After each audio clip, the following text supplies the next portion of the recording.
Assalamualaikum warahmatullahi wabarakatuh. Alhamdulillah, summa alhamdulillah, wassalatu wassalamu ala rasulillah Sayyidina Muhammad ibn Abdullah wa ala alihi wa sahbihi wa mawala. Ashhadu an la ilaha illallah wahdahu la syarika lah, wa ashhadu anna Muhammadan abduhu wa rasuluhu la nabiyya ba'dah. Allahumma salli ala Muhammad wa ala ali Muhammad, la hawla wa la quwwata illa billah, amma ba'd. Fa ya ayyuhal hadirun ittaqullah kama qala ta'ala a'udzu billahi minasy syaithanir rajim. يا أيها الذين آمنوا اتقوا الله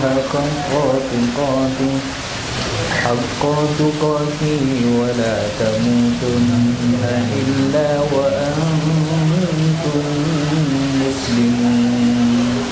وقال في آية أخرى يا أيها الذين آمنوا اتقوا الله وقولوا قولا سديدا يصلح لكم أعمالكم ويغفر لكم ذنوبكم ومن يطع الله ورسوله فقد فاز فوزا عظيما.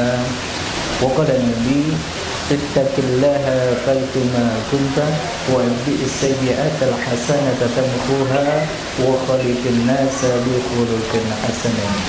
اللهم لا سهل إلا ما جعلته سهلا وأنت تجعل الحزن إذا شئت سهلا. Hadirin sekalian, jemaah kajian parkiran dakwah yang semoga semuanya dirahmati oleh Allah Subhanahu wa taala.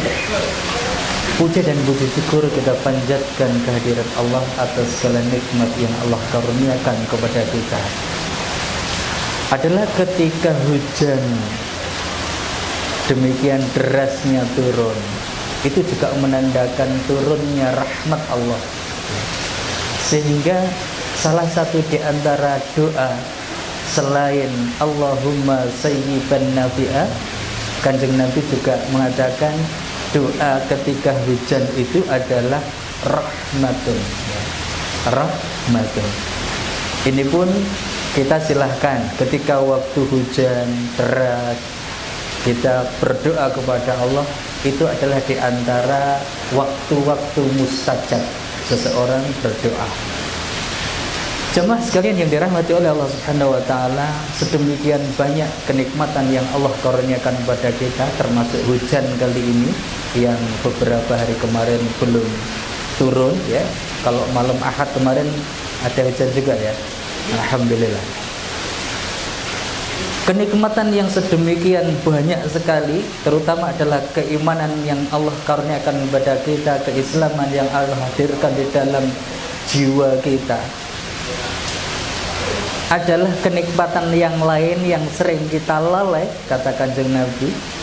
Dua kenikmatan yang sering kita itu lalai mensyukurinya adalah nikmat sehat dan juga nikmat waktu luang. Apalagi saat sekarang ini nikmat sehat yang sedemikian rupa sangat mahal betul ya. Adalah di antara kita pasti dalam waktu-waktu terakhir ini sering mendengarkan berita-berita kematian, kabar-kabar kematian. Bahkan ketika di kampung, bahkan bisa sekali, dua kali, bahkan tiga kali masjid-masjid memberikan pengumuman tentang kematian seseorang. Kanjeng Nabi bersabda, cukuplah kematian itu menjadi nasihat. Hadis ini diriwayatkan oleh Tabrani. Kalau sekiranya kematian, berita kematian yang sedemikian banyak, sudah banyak juga menghampiri kita, akan tetapi kita tidak merasa kalau itu sebuah nasihat bagi kita, butuh waktu berapa lama lagi ya. Apalagi yang terakhir yang sangat dasar kita rasakan adalah Ustadz Trias Moro ya, yang baru sekitar 51 ya. 51 tahun Masya Allah. Yang mana ternyata kematian itu bisa menghampiri kepada siapapun. Saya juga menyitir dari kajian yang pernah Ustadz Trias Moro sampaikan, bahwa kita itu sedang menjalankan atau melakukan perjalanan ya, maju terus. Tidak ada kalimat balik kanan, itu tidak ada.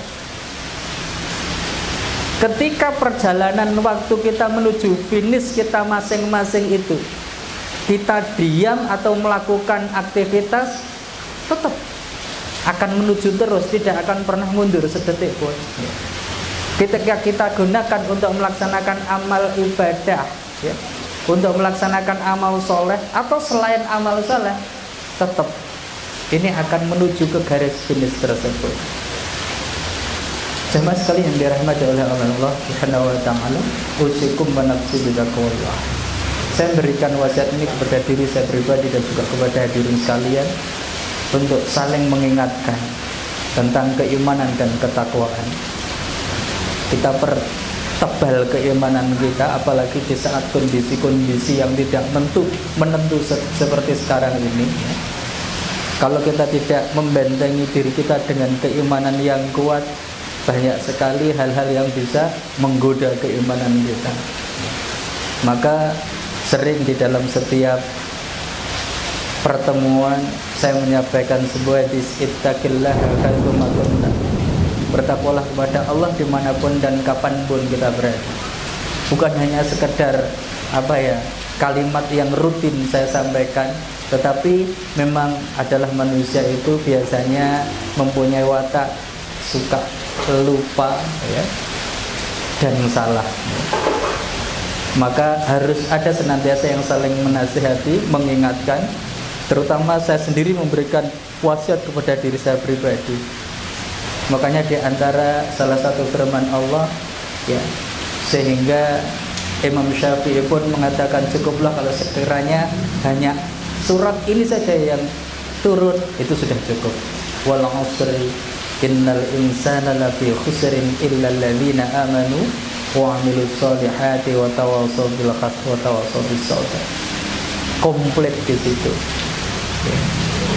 Jamaah sekalian yang dirahmati oleh Allah Subhanahu wa taala, maka butuhnya kita untuk mendapatkan ya, setelah tadi mendapatkan kabar kematian sebagai nasihat, tentu kita ingin ketika kelak ketika hari itu datang menghampiri kita, hari yang dimana ajal itu akan menjemput kita, kita dalam kondisi berserah diri kepada Allah, dalam kondisi ada iman yang kuat di dalam diri kita, dan kita dalam kondisi taat. Wala tamutunna illa wa antum muslimun. Ini sering saya sampaikan karena kematian itu sesuatu yang pasti akan datang, tetapi kita tidak tahu di mana dan dengan cara seperti apa. Bisa dengan cara corona atau selainnya, tetapi pasti dia akan menghampiri kita. Untuk mendapatkan husnul khotimah bukanlah secara tiba-tiba. Jamaah sekalian dirahmati oleh Allah Subhanahu wa taala, tentu kita ingin menabung banyak amalan-amalan yang itu menjadi tabungan kita kelak di yaumul akhir. Ketika memang kita mendapati bahwasanya seseorang itu masuk surga, itu bukan karena amalan kita, iya. Karena masuk surganya seseorang itu karena rahmatnya Allah. Sampai-sampai apakah juga jenengan wahai Rasulullah? Iya, termasuk saya juga masuknya surga itu karena rahmatnya Allah. Tetapi hadirin sekalian, tidaklah rahmat itu turun dari Allah Subhanahu wa taala kecuali sangat dekat kepada orang-orang yang beramal soleh, yang berbuat kebaikan. Nah, agar amal soleh kita diterima oleh Allah ini yang penting. Karena memang ada dua syarat paling tidak ya. Kalau syarat yang pertama itu pasti ya, dalam artian yang tidak saya masukkan ke dalam dua syarat ini, yakni iman. Kalau orang yang tidak iman mau melakukan amal ibadah apapun ya, tidak diterima ya. Orang kafir.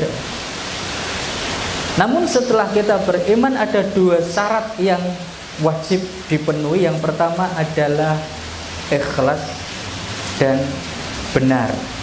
Ketika pernah ditanya Fudail bin Iyad tentang maksud dari ikhlas dan benar ini, maka Fudail bin Iyad mengatakan, ketika seseorang melakukan sebuah amalan, ketika dia itu melakukannya dengan ikhlas akan tetapi tidak benar, maka itu tidak diterima oleh Allah. Ketika dia melakukan benar sesuai tuntunan Kanjeng Nabi Muhammad, ya, akan tetapi tidak ikhlas, juga tidak diterima oleh Allah. Yang benar adalah ketika dia melaksanakan amalan tersebut ikhlas karena Allah, hanya ingin mendapatkan ridha dari Allah Subhanahu wa taala, dan benarnya itu karena sesuai dengan tuntunan Kanjeng Nabi Muhammad sallallahu alaihi wasallam. Jadi dua itu. Tetapi hadirin sekalian, tentang masalah ikhlas ini memang bukan perkara yang mudah. Kita saat ini sedang membicarakan sesuatu yang sangat berat. Karena sampai-sampai para ulama mengatakan ikhlas itu sulit sekali. Ini sekelas ulama mengatakan seperti itu. Ketika kita bisa ikhlas sebentar saja, itu adalah sebuah keselamatan abadi, ya. Makanya ketika pada kesempatan kali ini judulnya adalah keikhlasan yang ikhlas yang butuh keikhlasan, ya. As-Susi, seorang ulama, beliau mengatakan, ketika seseorang melaksanakan sebuah amalan dan dia masih merasakan, ya, masih merasakan keikhlasan di dalam amalan tersebut, ya, atau saya bacakan saja biar tidak salah. Ikhlas adalah tidak merasa telah berbuat ikhlas, ya. Betapa susahnya. Ikhlas adalah tidak merasa telah berbuat ikhlas. Barang siapa yang masih merasakan, atau barang siapa yang masih menyaksikan keikhlasan di dalam ikhlasnya, maka keikhlasannya masih membutuhkan keikhlasan lagi. Betapa susahnya. Ikhlas adalah merasa tidak berbuat ikhlas. Barang siapa yang masih menyaksikan keikhlasan di dalam ikhlasnya, maka keikhlasannya masih membutuhkan keikhlasan lagi.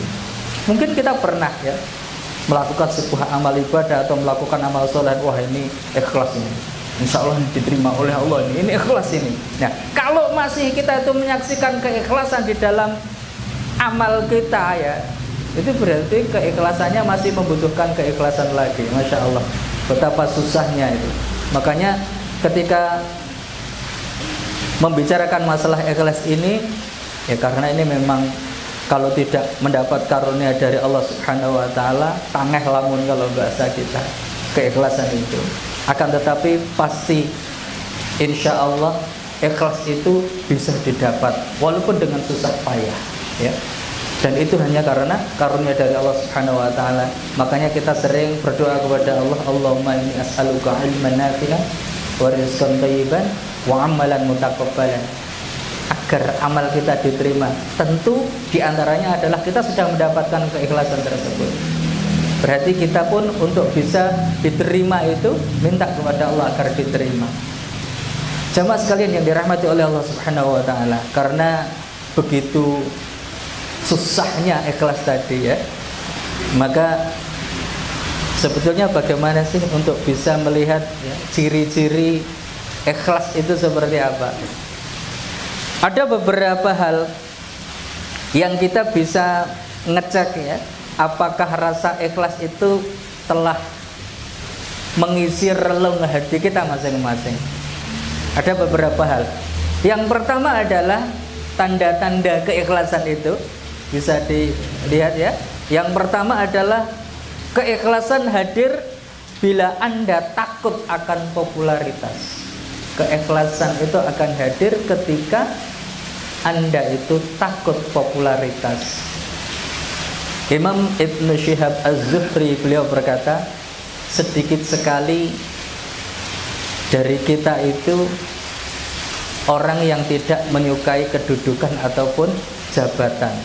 Mungkin orang bisa menahan dari makan, bisa menahan diri dari minum, akan tetapi sangat jarang orang yang dia itu sanggup ya, tahan dari iming-iming kedudukan ataupun jabatan ya.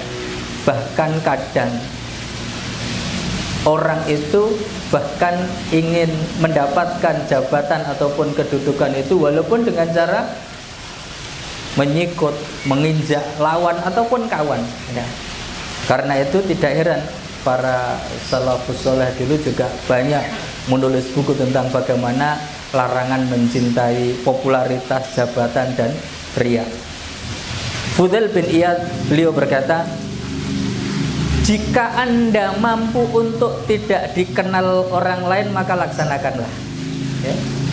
Jika Anda itu mampu atau jika Anda itu mampu tidak dikenal oleh orang lain maka laksanakanlah. Anda tidak merugi sekiranya Anda itu tidak terkenal. Anda juga tidak merugi sekiranya Anda ini tidak disanjung orang lain.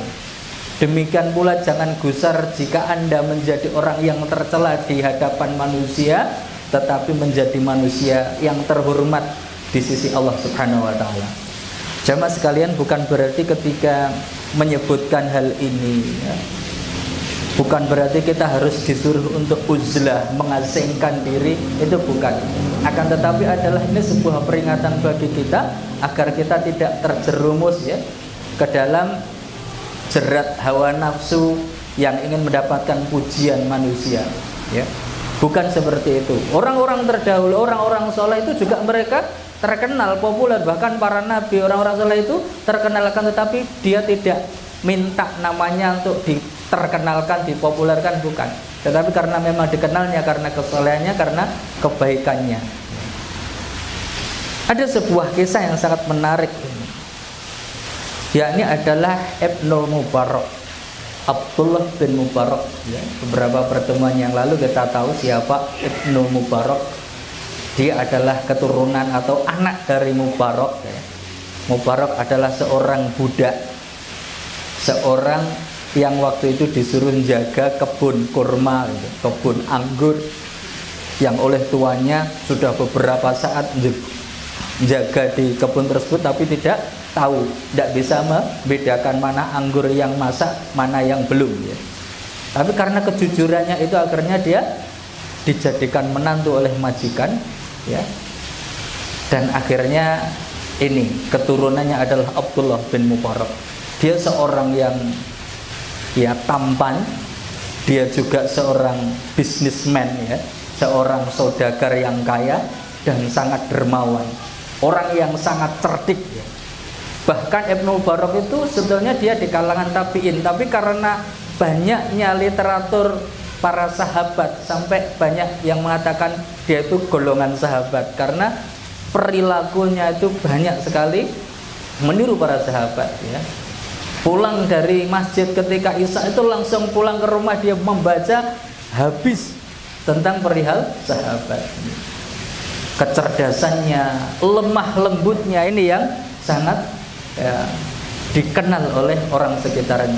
Sampai-sampai mereka menganggap ketika terjadi sebuah ghazwah, terjadi seruan untuk jihad fisabilillah, orang menyangka dia tidak ikut ya. Karena kelemah lembutannya itu dikiranya dia nanti takut untuk melakukan peperangan ya.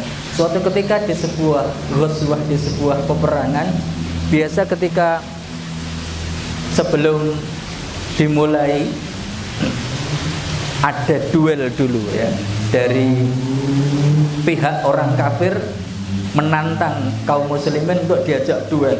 Orangnya gagah ya, tinggi besar ya, dengan membawa kuda pilihan ya. Itu orang kafirnya seperti itu. Banyak orang yang dari kaum muslimin akhirnya dia itu gentar, tidak ada yang berani maju ya.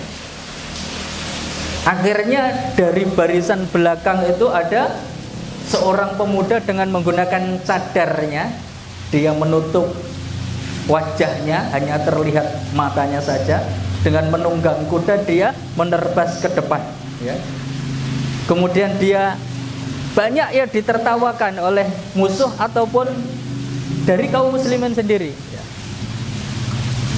Ini bahkan dari kaum muslimin sendiri pun juga dia ngenteng kayak gitu loh. Ini siapa? Anak kecil, anak yang masih muda, tapi dia itu maju begitu saja. Akan tetapi ketika dia sudah berhadapan dengan jagoan orang kafir tadi dan dia duel, akhirnya dia menang. Setelah dia bisa meringkus dan dia sudah bisa mengalahkan, dia lari kembali ke belakang. Akhirnya ada salah seorang yang dia itu penasaran siapa, diikuti terus. Sampai akhirnya ditarik ini, penutup mukanya ini ditarik. Sampai ngerti, oh tidak menyangka. Dia itu takjub karena dia tidak menyangka Abdullah bin Mubarak itu akan ikut di sebuah peperangan karena saking lemah lembutnya dia. Tetapi dia dah diancam, jangan sampai ada orang lain yang melihat selama saya masih hidup. Akhirnya dia tidak ngomong.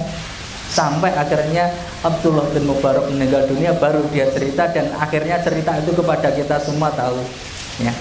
Jadi itu hadirin sekalian, orang yang tidak ingin popularitas, keikhlasan itu adalah ketika dia itu takut popularitas. Kemudian yang kedua hadirin sekalian, yang kedua adalah ikhlas itu ada, ikhlas itu ada saat Anda mengakui bahwa diri Anda mempunyai banyak kekurangan. Tidak ada lain.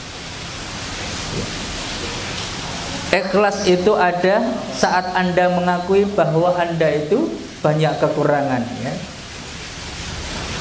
Maksudnya di sini adalah ketika dia menjalankan perintah Allah, maka dia merasa belum maksimal ketika menjalankan kewajiban-kewajiban yang dibebankan oleh Allah Subhanahu wa taala.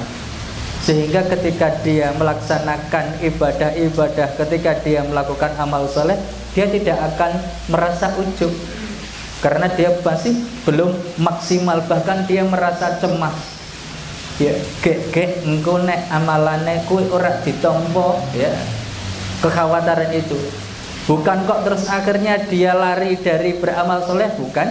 Akan tetapi dia kekhawatirannya itu sampai seperti itu untuk memperbaiki amalan-amalan lagi setelahnya. Sampai-sampai Aisyah radhiyallahu anha itu pernah bertanya kepada Nabi sallallahu alaihi wasallam tentang maksud firman Allah Subhanahu wa taala, dan orang-orang yang mengeluarkan rezeki yang dikaruniakan kepada mereka, sedang hati mereka merasa takut bahwa mereka akan kembali kepada Tuhan mereka. Aisyah bertanya, apakah mereka itu orang yang mencuri? Apakah mereka itu orang yang suka berzina? Apakah mereka itu orang yang suka minum khamr? Sedang mereka itu takut siksanya dari Allah Subhanahu wa taala. Maka Kanjeng Nabi Muhammad SAW menjawab, bukan seperti itu wahai putri Abu Bakar. Bukan.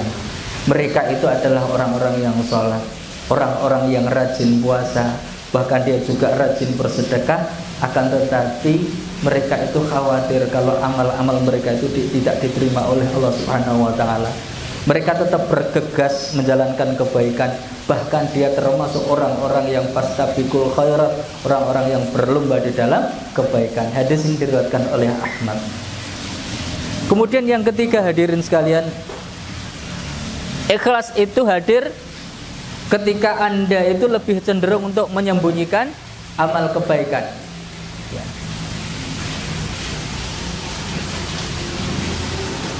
Ikhlas itu hadir ketika Anda lebih cenderung untuk menyembunyikan amal kebaikan. Dia tidak ingin amal solehnya itu diketahui oleh orang lain. Kalau dia itu ibarat pohon, maka dia sebagai akarnya yang tertutup tanah, akan tetapi dia bisa menghidupi keseluruhan pohon. Ataupun kalau dia itu bangunan rumah, maka dia sebagai pondasi, dia berkalang tanah, akan tetapi dia mampu untuk menopang seluruh bangunan. Ya. Dia tidak ingin amal solehnya itu diketahui oleh orang lain. Ada sebuah kisah yang sangat menarik pula tentang hal ini. Adalah Ali Zainal Abidin. Ya. Ini masih keturunan Kanjeng Nabi Muhammad SAW. Ali Zainal Abidin ini. Beliau adalah seorang ulama, ulama besar di Madinah ketika itu. Ya. Akan tetapi adalah kejadian yang sangat menarik ketika pagi hari orang-orang fakir, orang-orang miskin di kota Madinah itu dalam waktu yang bersamaan didapati di depan rumahnya ada sekarung gandum. Ketika sudah beberapa hari yang sekiranya gandum tersebut sudah mulai menipis, maka besoknya ada lagi sekarung gandum di depan rumah fakir miskin di kota Madinah. Begitu terus, dan itu berjalan sampai bertahun-tahun. Tidak ada yang mengetahui siapa yang memberi sekantung gandum di depan rumah orang miskin tadi. Hanya ada satu orang yang mengetahui perilaku siapa yang memberi ini. Tetapi dia sudah diwanti-wanti pula, jangan sampai ada yang mengetahui, hanya kamu saja gitu. Akhirnya suatu saat karung gandum yang biasa didapatkan oleh fakir miskin di kota Madinah tersebut berhenti, tidak didapati lagi, dan itu bersamaan dengan meninggalnya Ali Zainal Abidin. Diperkuat lagi adalah ketika sedang memandikan mayat Ali Zainal Abidin ini, punggungnya itu penuh dengan kapal lah kalau bahasa kita itu, hitam-hitam, karena dia memanggul sendiri. Setiap malamnya ketika ke rumah-rumah orang miskin itu dipanggulnya sendiri, tidak ada yang mengetahui. Ya. Itu berlaku sampai bertahun-tahun. Ya. Ikhlas seperti itu. Kita sering mendapatkan ya, ketika orang yang beramal, orang yang bersedekah menggunakan tangan kanannya, yang tangan kirinya sampai dia tidak melihat ya. Itu adalah salah satu di antara orang yang mendapatkan naungan kelak di yaumul akhir, di antara 7 golongan ya, yang itu tidak ada naungan kecuali dari Allah Subhanahu wa taala. Jadi mereka orang yang sedekah secara sembunyi-sembunyi. Sebagaimana Kanjeng Nabi pernah bersabda, sedekah secara sembunyi-sembunyi itu dapat memadamkan murka Allah. Hadis ini diriwayatkan oleh Baihaqi. Hadirin sekalian yang dirahmati oleh Allah Subhanahu wa taala, pernah juga Umar bin Khattab itu ketika malam-malam ya, ketika dia itu sedang pergi ke makam, itu mendapati Mu'adz bin Jabal itu sedang nangis nggugluk ya. Dia itu berada di dekat kuburan Kanjeng Nabi. Kemudian Mu'adz bin Jabal itu didekati oleh Umar bin Khattab dan ditanya, "Mengapa kamu menangis wahai Mu'adz?" Maka Mu'adz bin Jabal itu menjawab, "Aku telah mendengar hadis dari Rasulullah SAW bahwa beliau bersabda, riya itu sekalipun sedikit itu tetap dikatakan syirik." Masya Allah. Betapa kita bukan perkara yang mudah untuk bisa terbebaskan dari riya, ingin dilihat orang. Sementara Mu'adz bin Jabal sampai menangis, dia itu masih teringat Kanjeng Nabi bersabda bahwasanya riya walaupun sedikit itu termasuk syirik ya. Jamaah sekalian yang dirahmati oleh Allah Subhanahu wa taala. Kemudian tanda yang keempat bahwasanya ikhlas itu ada saat Anda ini tidak masalah ditempatkan sebagai pemimpin atau prajurit, dijadikan sebagai komandan atau sebagai kopral ya, dijadikan sebagai pucuk pimpinan atau hanya sekedar prajurit biasa, maka tidak menjadi masalah ya. Adalah Rasulullah SAW melukiskan tipe orang yang seperti ini dengan sebuah perkataan, "Beruntunglah seorang hamba yang memegang tali kendali kudanya di jalan Allah, sementara kepala dan tumitnya berdebu. Apabila dia bertugas menjaga benteng pertahanan, maka dia benar-benar menjaganya. Dan jika dia bertugas sebagai pemberi minuman, dia pun juga benar-benar melaksanakannya.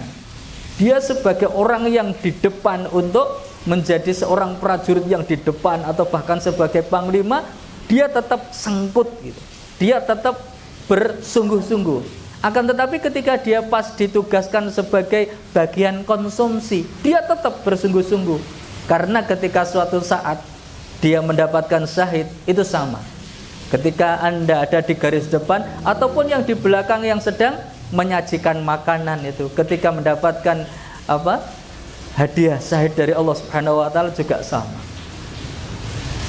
Hadirin sekalian yang dirahmati oleh Allah Subhanahu wa taala, betapa kisah Khalid bin Walid ya. Pedangnya Allah ya. Kita tahu bagaimana Khalid bin Walid itu seorang yang menjadi panglima perang, dan ketika melaksanakan peperangan tidak pernah terkalahkan. Ketika dia menjadi panglima, bahkan ketika dia masih menjadi seorang kafir ya, itu dia tidak pernah kalah ketika memimpin peperangan. Berkali-kali ketika dia menjalani sebuah ghazwah, dia memimpin pasukan sebagai panglima perang, dia tidak pernah kalah. Ketika dia berada di zamannya Umar bin Khattab, maka Umar bin Khattab menurunkan Khalid bin Walid dari seorang panglima perang tadi menjadi prajurit biasa, dan diganti oleh seorang yang junior, Abu Ubaidah ya. Tidak masalah. Khalid bin Walid dia tidak menggerutu, karena apa yang dilakukan itu ketika dia menjadi seorang panglima perang atau dia menjadi prajurit biasa, dia melakukan tersebut bukan karena Umar atau bukan karena panglima yang baru Abu Ubaidah, bukan, tetapi karena Allah Subhanahu wa taala. Ini adalah perkara yang bukan perkara yang mudah. Ketika dia ditempatkan di pucuk pimpinan atau di bawah, maka dia akan tetap bersungguh-sungguh di dalam melaksanakan amal. Ketika menjadi seorang ketua takmir atau hanya sekedar jamaah biasa, maka dia tetap melakukan amalan-amalan, tetap dia sergap ke masjid ya. Jamaah sekalian yang dirahmati oleh Allah Subhanahu wa taala. Kemudian yang selanjutnya, keikhlasan itu ada ketika Anda lebih mengutamakan ridho Allah daripada keridhaan manusia. Jamaah sekalian yang dirahmati oleh Allah Subhanahu wa taala, tidak sedikit ya manusia itu berada di bawah bayang-bayang orang lain ya. Kalau toh seandainya orang yang menuntun itu adalah orang yang dia mengajak kepada keridhaan oleh Allah, maka beruntung dia. Akan tetapi tidak jarang orang itu yang memakai kekuasaannya untuk memaksa kita bermaksiat. Suatu contoh ketika kita berada di dalam sebuah perusahaan gitu. Ketika di dalam perusahaan tersebut aturan-aturan tata tertibnya di perusahaan tersebut itu tidak menerjang atau tidak melanggar aturan-aturan Allah, bahkan cenderung lebih mengikuti syariat Allah, maka kita akan menjadi mudah untuk mengikutinya, akan menjadi beruntung kita berada di dalamnya. Tetapi juga tidak sedikit ketika ada sebuah perusahaan yang kita itu susah untuk melaksanakan ibadah, bahkan cenderung di situ mungkin bisa jadi ada kecurangan-kecurangan di situ. Maka di situ akan diuji kita.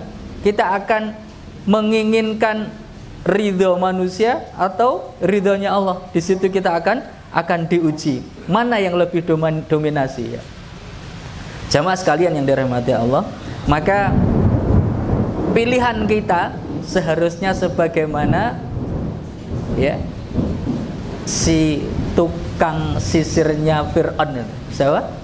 Siti Masitoh ya. Nih kalau di Jawa pakai Siti ya, Masitoh ya. Ya. Ada Sitinya, Siti Masitoh. Kalau dulu saya pernah mendengar dongengnya waktu kecil itu Siti Masitoh ya. Walaupun harus berkonsekuensi di apa? Digoreng kan, dimasukkan ke dalam penggorengan, Masya Allah. Tetapi ya itu tadi, karena ingin mendapatkan ridho dari Allah Subhanahu wa ta'ala, maka dia lebih ya, ingin mendapatkan ridhonya dari Allah Subhanahu wa taala. Dan yang keenam, hadirin sekalian, ikhlas itu pada saat Anda cinta dan marah itu karena Allah Subhanahu wa taala ya. Saat kita menyatakan cinta, saat kita menyatakan benci, ataupun ketika kita sedang ridho, ataupun kita sedang marah ya, ketika kita memberi atau ketika kita menolak sesuatu, itu bukan karena nafsu kita, bukan karena individu diri kita sendiri, bukan, akan tetapi adalah ketika kita lebih ya, apa yang kita lakukan itu karena Allah Subhanahu wa taala ya. Marahnya kita adalah marah karena Allah Subhanahu wa taala, cintanya kita juga karena cintanya Allah Subhanahu wa taala, bukan karena hawa nafsu kita. Karena sesuai dengan hawa nafsu kita. Karena mungkin kita dicela kemudian kita marah, itu karena yang dicela adalah diri kita, kemudian kita tidak terima. Bukan seperti itu. Orang yang ikhlas, maka cintanya, bencinya, marahnya ataupun ridhonya, ketika menolaknya atau memberinya, itu karena Allah Subhanahu wa taala. Kemudian yang ketujuh, keikhlasan itu akan hadir ya, ketika kita menyadari panjangnya sebuah perjalanan perjuangan ya.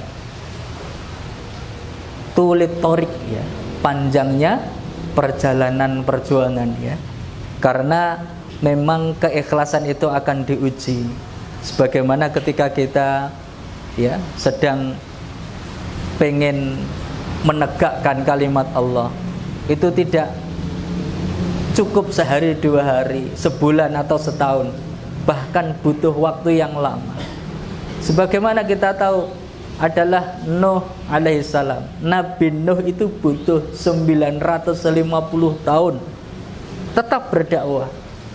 Dia tidak bergeming ya, walaupun mungkin banyak yang mencaci dan memaki. Butuh 950 tahun berdakwah dan hanya mendapatkan beberapa gelintir pengikut ya. Tetapi kesabarannya Masya Allah ya.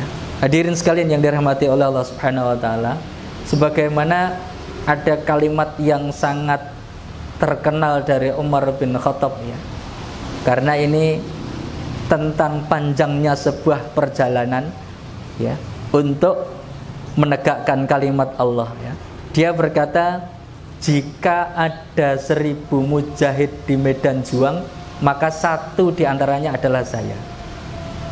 Jika ada 100 mujahid di medan juang, maka sayalah satu diantaranya. Jika ada 10 mujahid di medan juang, maka saya salah satu di antaranya. Dan kalau toh seandainya di medan juang itu hanya satu orang saja, itu adalah aku. Itu jadi sebuah kalimat yang memang sadar betul perjuangan itu bukan perkara yang pendek, tetapi membutuhkan waktu yang lama. Dan yang kedelapan adalah ikhlas itu saat Anda merasa gembira jika kawan Anda itu memiliki kelebihan ya. Kadang kita agak susah untuk menerima ketika teman kita atau orang lain memiliki kelebihan yang kadang kita tidak punya. Wah, wong kuwi suaranya apik ya. Ketika pas ngaji, pas adzan suaranya bagus ya. Oh, dia itu pinter ya, nek nggone IT bagus ngene. Atau mungkin juga misalkan di sebuah masjid gitu, dia itu orang yang tokoh, dia mempunyai pengaruh ya, dia mempunyai masa yang banyak. Tiba-tiba ada yang datang, orang yang baru, masih junior, tapi dia itu cakap, dia itu juga mempunyai kecakapan, dia mempunyai kepintaran yang sebagaimana dia juga punya. Dia akan punya hasad ya. Ketika orang tersebut hasad, ya sudah, ikhlas itu akan lenyap. Maka orang yang ikhlas ketika ada saudaranya mempunyai kelebihan, dia malah senang ya. Kalau begitu nanti kita bisa gantian, pas saya tidak bisa, dia bisa gantian saya. Atau kita bisa saling membantu, kita bisa bagi tugas. Saya di sini, kamu di situ ya. Jadi bukan malah dia itu hasad, dia tidak suka ketika orang lain mempunyai kelebihan, ya, sementara dia, ya, sukanya orang lain itu tidak ada tempat, ya, dia harus yang orang yang punya tempat. Hadirin sekalian yang dirahmati Allah Subhanahu wa taala, maka memang bukan perkara yang mudah untuk ikhlas tadi. Makanya dikatakan tadi, ikhlas adalah tidak merasa telah berbuat ikhlas. Barang siapa yang masih menyaksikan keikhlasan di dalam ikhlasnya, maka keikhlasannya masih membutuhkan keikhlasan lagi. Demikian yang bisa saya sampaikan, semoga bermanfaat. Kita tutup dengan doa kifaratul majlis. Subhanakallahumma bihamdika asyhadu an la ilaha illa anta astaghfiruka wa atubu ilaik. Billahi taufiq wal hidayah. Wassalamualaikum warahmatullahi wabarakatuh.